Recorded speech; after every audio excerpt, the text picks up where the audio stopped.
सकते हैं हम, बहुत बारीकी से समझिएगा कि प्रधानमंत्री नरेंद्र मोदी ने यूएन में अपने भाषण में आज कल यह कहा कि भारत की लोकतंत्र न सिर्फ सबसे बड़ी है, बड़ा लोकतंत्र है दुनिया का, सबसे प्राचीन लोकतंत्र है, हमारी जिम्मेदारी बड़ी है और कोरोना काल में हमने किस तरह अपनी जिम्मेदारी बढ़ाई।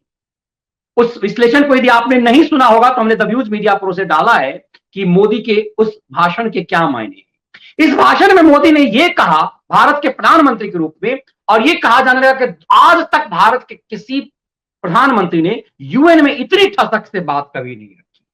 भारत ने यह बताया कि इस कोरोना के विपदा काल में उसने दुनिया को विपत्ति से कैसे मुक्त कराया। नरेंद्र मोदी ने बताया कि कैसे हमने दुनिया को इस कोरोना काल में वैक्सीनेशन कराया और हम कैसे बच्चों के लिए वैक्सीन ला रहे हैं और सबसे पहले हम लाने जा रहे हैं। भारत ने दिखाया कि भारत टेक्निकली अब बहुत समृद्ध हो रहा है और दुनिया का सबसे बड़ा लोकतंत्र ना होकर के प्राचीन लोकतंत्र है, इसीलिए हर देश की महत्ता को, हर ये वसुधैव कुटुंबकम की प्रेरणा में विश्वास करता है। मोदी ने इस बात को कहते हुए आतंकवाद पर गहरी चोट मारी और यह कहा कि आज भारत आतंकवाद के खिलाफ खड़ा है और अमेरिका समेत दुनिया के देशों को आतंकवाद के खिलाफ होना चाहिए।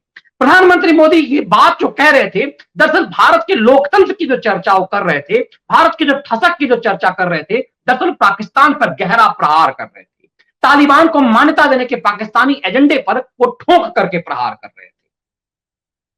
लेकिन ये बात न पाकिस्तान को अच्छी लगी न कांग्रेस पार्टी को।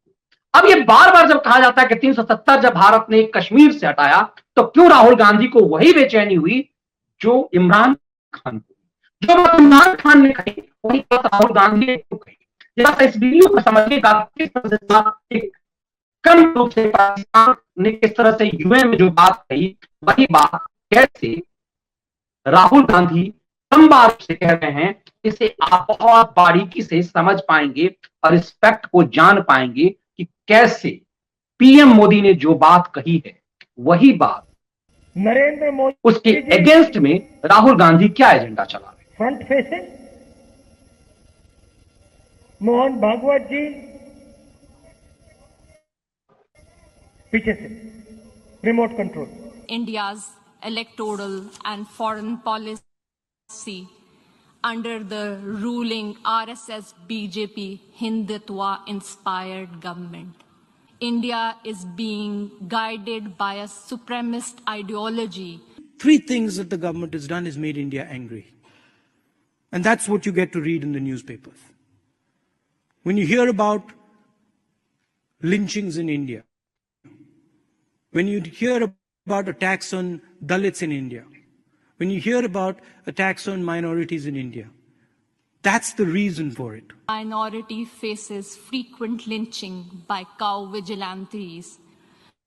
The Hindutva order of the ruling party has created an atmosphere of fear among all minorities, including Muslims, Christians, Sikhs, and Dalits.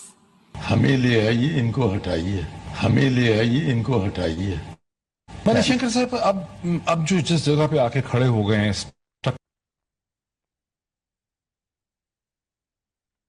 यहां पर आपने देखा कि दरअसल भारत के प्रधानमंत्री ने जब भारत के लोकतंत्र की बात की, भारत के ताकत को जब यूएन ने बताया, तो जैसे स्नेहा दुबे भारत के तरफ से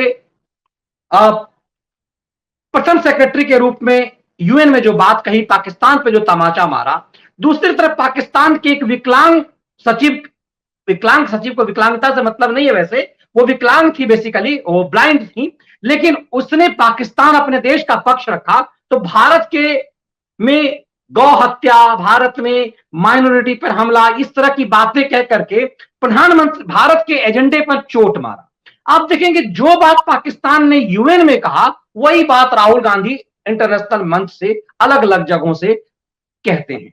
ये चीजें इसलिए जरूरी है कि जब भारत ठोक करके दुनिया में इतनी बड़ी चुनौती दे रहा है दुनिया को, और जब ये कह रहा है कि हम जो कुछ भी कर रहे हैं वो इसलिए कह रहे हैं कि हम एक डेमोक्रेटिक कंट्री हैं और हमने अपनी डेमोक्रेसी को बढ़ाया है और इस देश को, दुनिया को भी आतंकवाद का खतरा है। पाकिस्तान का नाम लिए बिना उन्होंने पाकिस्तान को घेरा और मूल उद्देश्य ये था कि पाकिस्तान जिस तरह से, और पीएम ने कहा कि अल्पसंख्यकों का पर जिस तरह से अफगानिस्तान में हमला हो रहा है और इन तमाम चीजों को, अफगानिस्तान को सपोर्ट कौन कर रहा है? पाकिस्तान कर रहा है।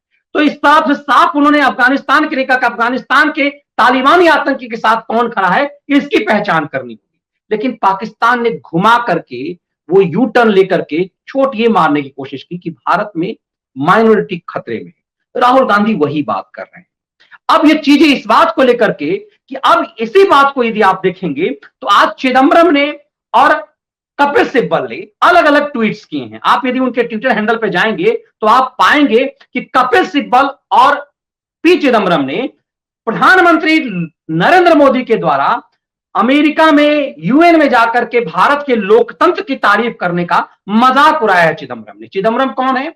चिदम्बरम वही रामद्रोही चिदम्बरम है जो बतौर गृह मंत्री, जब सुप्रीम कोर्ट में हलफनामा जब डाला गया था तो चिदम्बरम गृह मंत्री थे और भारत सरकार के गृह मंत्रालय के द्वारा ये कहा गया था कि राम और रामायण का वजूद नहीं।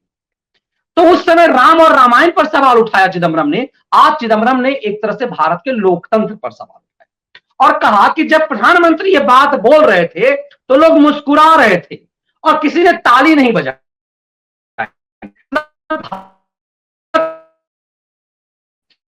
चीन लोग भी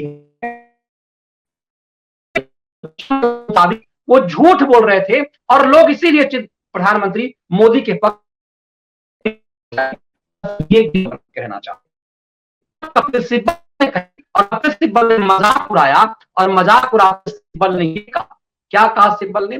सिब्बल ने मजाक उड़ाते कहा कि ये दुनिया का कैसा लोकतंत्र है जहां पर उत्तर प्रदेश का मुख्यमंत्री लोकतंत्र का मजाक उड़ा रहा है, जहां दूसरी तरफ हिमंता बिस्वा शर्मा असम का मुख्यमंत्री मजाक उड़ा।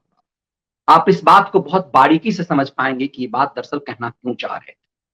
ये बात इसलिए कहना चाह रहे थे, इनके कहने का मतलब इस लिहाज से था कि ये कह रहे हैं कि भारत के सबसे प्रभावशाली प्रदेशों में जहां जहां की सत्ता अपनी ताकत बढ़ा रही है, जैसे उत्तर प्रदेश में योगी आदित्यनाथ, वैसे ही असम की मुख्यमंत्री की जिस तरह ठसक के साथ सामने आ रहे हैं, ये बेचैनी कांग्रेस को इसी लिहाज से है। और उन्होंने कहा कि दरअसल इंडिया में तो लोकतंत्र की हत्या हो रही है। तब आपको समझ में आएगा कि क्यों जिस तरह की तिलमिलाहट पाकिस्तान को मोदी को लेकर के है, उसी ढंग के तिलमिलाहट कांग्रेस को क्यों है।